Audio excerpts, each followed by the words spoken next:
Merhaba untuk pecinta serial Turki Jalim Istanbul, balik lagi di channel Up Channel. Berikut ini lanjutan dari serial Turki kesayangan Jalim Istanbul, Tamam Arkadaşlar. Untuk kalian yang baru bergabung di channel ini, jangan lupa subscribe dan jangan lupa klik tombol lonceng. Selamat menonton semuanya.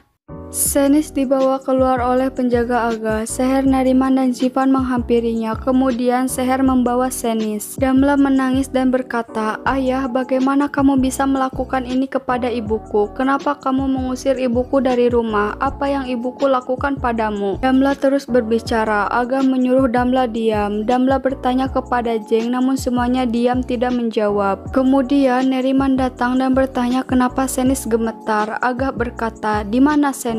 Neriman memberitahu Şeniz di rumahnya. Lalu Damla berlari. Aga berteriak untuk tetap diam. Aga marah lalu menampar Cihangir. Damla terus bertanya, namun semuanya diam. Ceren berkata, "Akankah seseorang menjawab pertanyaan gadis ini? Kasihan, dia terus mempertanyakan pertanyaan yang sama. Damlaku, ibumu meracuni Nedim selama bertahun-tahun. Iblis jahat itu yang menyebabkan dia terjebak di kursi roda." Damla tidak percaya. Ceren berkata, "Apakah aku bohong? Aku katakan dia meracuni Nedim selama bertahun-tahun dengan obat-obatan, bukan untuk menjadi baik, bukan untuk berdiri. Dia mengubah seluruh hidup Nedim menjadi neraka. Ibumu yang melakukan ini. Apa kamu tidak percaya?" Lalu Ceren mengambil dokumen-dokumen itu. Ceren berkata, "Putuskan sendiri apa itu bohong atau tidak. Ayahmu bertindak, Damla. Jika ayahmu mengusir iblis itu, alasannya adalah ini." Cemre berkata, "Ceren, apa yang kamu lakukan?" Ceren menjawab, "Aku melakukan apa yang tidak dilakukan orang lain, kakak. Gadis ini akan mencari tahu berapa harga ibunya."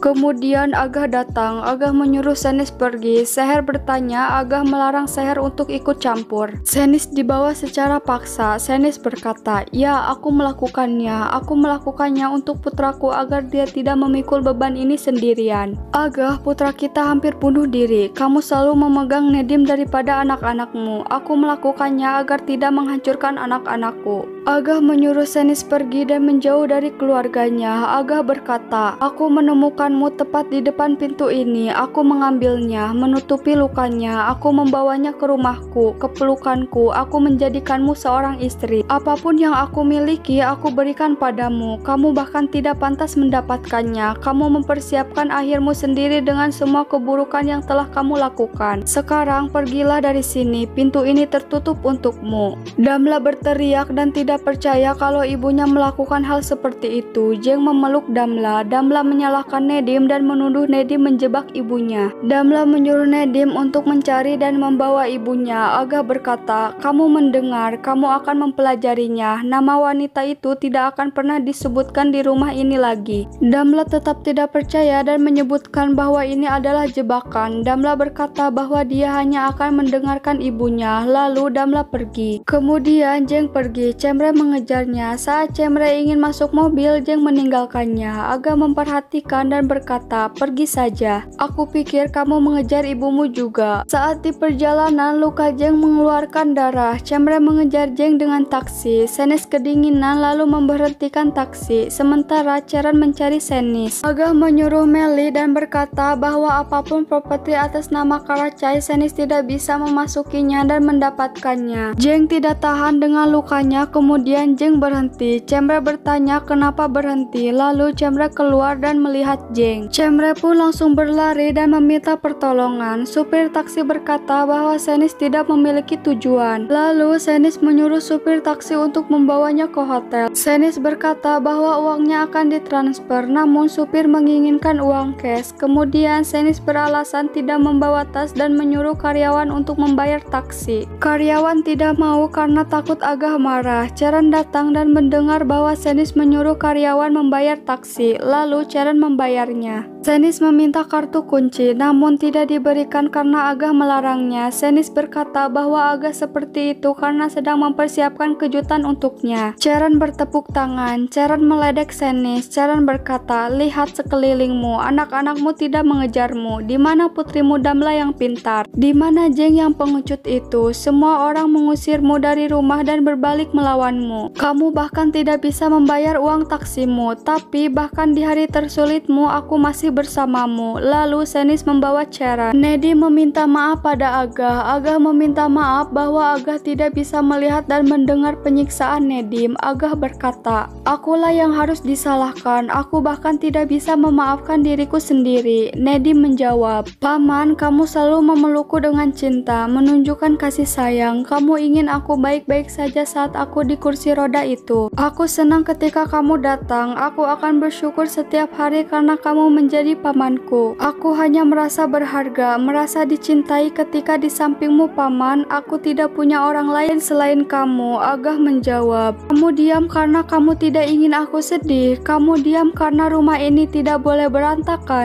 Itulah mengapa kamu menyembunyikan siksaan yang dilakukan bibimu padamu. Tapi semuanya sudah berakhir. Tidak akan ada yang lolos dengan apa yang telah dilakukan padamu. Mereka akan menderita dengan hukuman yang harus mereka derita. Kemudian Agah menyuruh Nedim menceritakan apa yang belum Nedim ceritakan. Nedim berkata, Paman, kamu sangat berharga bagiku. Aku tidak ingin kamu marah lagi. Lalu Nedim memeluk Agah. Nedim melihat Cemre dan Jeng pulang bersama. Nedim menunggu mereka lalu pergi. Jeng berkata, sudah kubilang ini tidak akan berakhir. Bahkan jika itu berakhir untukku, tidak akan berakhir untuknya. Senis berkata pada Charon bahwa dia tidak butuh bantuan Charon. Charon memutar rekaman Nedim. Senis menyuruh Charon mematikannya. Charon berkata bahwa dia hanya ingin melihat penderitaan Senis. Lalu Charon pergi. Senis meminjam telepon. Senis menelepon Jeng namun tidak diangkat. Kemudian Senis menelepon Damla. Damla menjawabnya. Senis menyuruh Damla untuk menemuinya. Agah menyiapkan protokol perceraian dan dia tidak ingin memberi 1 sen pun pada Senis. Lalu Agah melepaskan cincinnya. Damla memeluk Senis dan berkata bahwa Senis dingin seperti es. Kemudian Zivan datang dan memberikan mantelnya pada Senis. Lalu Senis ingat saat dirinya menginjak mantel Zivan dan menghina Zivan. Kemudian Damla menyuruh Senis menceritakan semuanya. Senis berkata bahwa Nedim menghancurkan keluarganya dan memprovokasi Agah. Damla membawa Senis ke hotel dan membawakan barang-barang Senis. Damla berkata bahwa dia tidak mempercayai Nedim. Senis berkata, jangan putriku, kamu tidak akan menghadapi ayahmu. Jika kamu menentang, Nedim akan menang. Jangan biarkan itu terjadi. Damla menjawab, orang yang akan menghentikan ini adalah ayahku. Ayahku memilih Nedim, aku memilihmu. Kemudian Damla ingin tinggal bersama ibunya. Senis melarang dan menyuruh Damla pulang. Lalu Damla memberikan uang pada Senis. Di scene ini Cemre membiarkan Jeng tidur di kasur dan dia tidur di kursi. Cemre panik ketika ada yang mengetuk pintu. Agah menyuruh Cemre keluar. Agah memaafkan Jeng atas kejadian masa lalu. Nedim berada di klinik Oya. Nedim berkata pada Oya bahwa dia akan memikul beban ini sendirian karena Agah lebih berharga daripada ayahnya. Oya memberitahu Nedim bahwa rekaman perselingkuhan sudah dihapus. Oya terkejut saat Nedim berkata bahwa ini pertemuan terakhirnya. Karena Nedim tidak akan ke klinik lagi, Oya ingin Nedim menganggapnya sebagai kakak perempuannya. Senis bertemu dengan Sahin untuk merencanakan sesuatu. Sementara Oya memiliki rahasia. Dokter berkata untuk menyerah, namun Oya tidak mau. Charon dan Neriman merasa berkuasa di rumah besar. Sahin ingin uang muka sebelum melakukan apa yang diperintahkan Senis. Agah menyuruh pekerja untuk tidak mengizinkan Senis masuk ke perusahaan. Senis mengambil uang di bank, namun rekening Senis sudah kosong. Senis marah menyuruh memanggil manajernya. Lalu manajer datang. Senis marah-marah. Manajer berkata, Nyonya Senis, kamu tahu rekeningmu gabungan bersama Tuan Agah.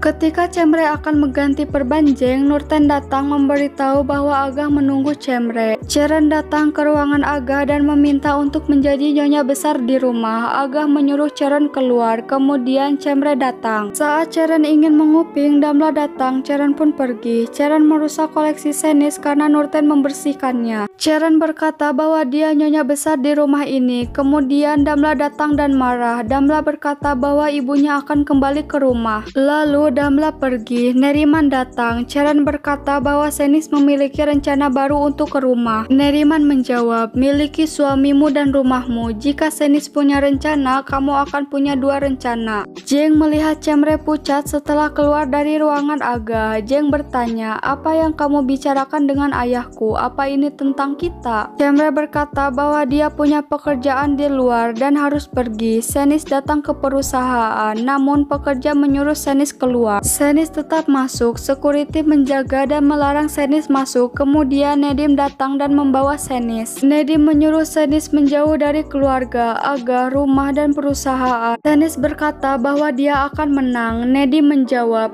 ternyata kamu masih punya harapan. Senis berkata, aku tidak berharap Nedim, aku ingin dan aku mengerti. Karena kamu tidak pernah mengenalku. Nedim menjawab, aku sangat mengenalmu, betapa tidak bermoralnya dan hinanya kamu. Tidak ada yang tahu lebih baik daripada aku. Aku mati karenamu, kamu meracuniku selama bertahun-tahun, kamu mengurungku di kursi roda. Setiap aku melihat pamanku, aku merasa malu dan memiliki hati nurani yang bersalah. Ayah dan bibiku muncul di pundakku. Aku ingin berteriak ke wajah pamanku setiap saat. Aku berharap aku bisa menghapusnya dari mataku, tapi aku tidak bisa menghapus dan melupakannya. Aku ingin menghancurkanmu dengan tanganku sendiri. Kemudian Nedim mengancam Senis untuk membongkar perselingkuhannya jika Senis masih mendekati keluarganya. Lalu Nedim menyuruh security untuk membawa Senis keluar. Senis menjadi bahan pembicaraan di perusahaan. Sementara Charon terus memutar rekaman Nedim tentang perselingkuhan Senis. Charon berkata, tidak ada satupun orang yang bisa mengusirku dari rumah ini. Jeng penasaran dan bertanya pada Aga apa yang dibicarakannya dengan Cemre. Aga diam lalu pergi. Jeng berkata, kamu melakukan hal yang sama lagi kan? Kamu akan mengambil Cemre dariku dan memberikannya pada Nedim. Seher terkejut melihat Damla mencium Jivan. Di scene ini Charon datang ke hotel Senis. Sahin tidak ingin bekerja sama lagi dengan Senis karena Sahin tahu Senis tidak di rumah Karacai lagi. Charon tertawa mendengar Senis merusak barang-barang di kamar hotel. Charon memutar rekaman itu. Senis tertawa dan berkata, maaf Charon, rekamanmu akan meledak di tanganku karena Nedim akan memberitahu Aga segalanya. Kartu trupmu meledak di tanganku. Sekarang pikirkan tentang bagaimana kamu akan tinggal di rumah itu. Charon menjawab,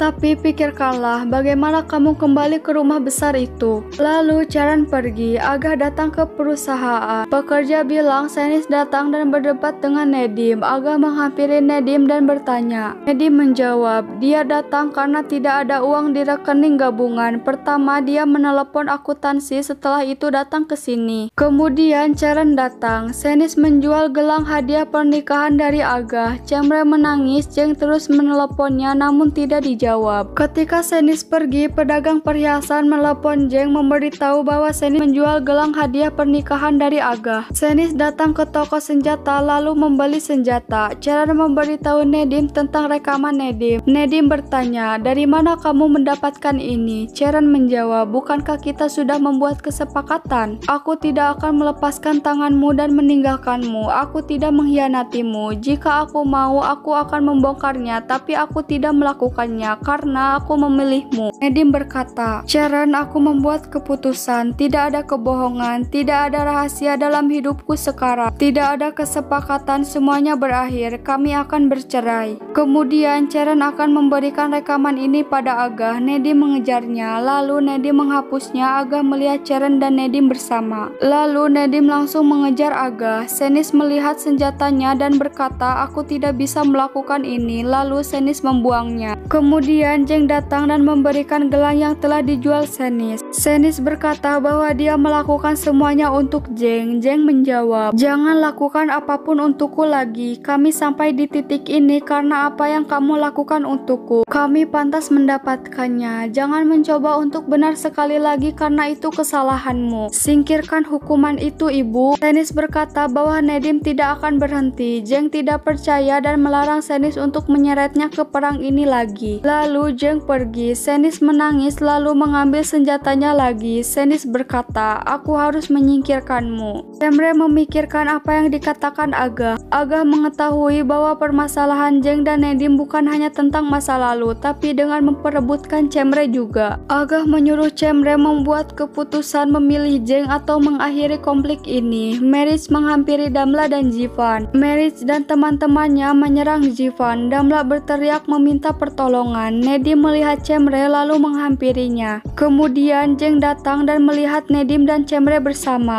Nedim memberitahu Cemre bahwa dia membuat keputusan di hidupnya karena Cemre. Nedim mengulurkan tangannya dan berkata, "Cemre, jika kamu mau bersamaku, aku tidak akan pernah jatuh lagi ke dalam kegelapan itu. Pegang tanganku." Jeng memperhatikannya. Cemre berkata, "Kamu membuat keputusan, aku juga membuat keputusan. Aku berharap kamu bahagia di jalan yang kamu pilih." Lalu Cemre pergi. Cemre menangis. Cemre berkata, "Maukah kamu menyembunyikanku dari hatiku sendiri?" Lalu Cemre mengulurkan tangannya pada Jeng. Jeng pun memegang tangan Cemre. Nedim berkata, "Jika begitu, mari kita mainkan permainan itu sesuai aturannya." Jivan dan Damla di penjara. Damla melarang polisi memberitahu ayahnya. Kemudian polisi menelepon Seher. Seher datang ke kantor polisi. Damla dan Jivan saling menguatkan. Lalu polisi mengeluarkan Damla. Polisi memberitahu bahwa hanya Jivan yang digugat. Damla berkata bahwa Jivan tidak bersalah. Seher meminta maaf pada ayah Meritz. Namun ayah Meritz tetap ingin Jivan di penjara. Kemudian Aga datang. Aga berkata, "Perselisihan macam apa yang kamu bawa sampai ke kantor polisi, Kadir?" "Jivan yang kamu sebut supir itu anaknya Nyonya Seher. Mereka orang baik yang tinggal di bawah atapku. Aku adalah jaminan bagi mereka. Sekarang selesaikan masalah ini." Lalu Kadir setuju dan membawa Meritz. Aga mengajak Seher untuk pulang bersama. Namun Seher tidak mau. Lalu Seher menampar Jivan. Ceren tidak mau bercerai dengan Nedim. Lalu Nedim datang dan menyuruh Neriman pergi. Nedim merobek kertas perceraian dan berkata, "Kamu tidak akan pergi kemana-mana. Kami tidak akan bercerai, Ceren. Pernikahan ini akan berlanjut." Oke teman-teman, sampai sini saja kelanjutan dari serial Turki Jalim Istanbul. Jangan lupa untuk subscribe dan klik tombol lonceng supaya tidak ketinggalan notifikasi dan video lanjutan terbaru. Kalau kalian suka videonya, silahkan like video ini. Sampai ketemu di video-video selanjutnya. Host Cakal Hadi, bye-bye.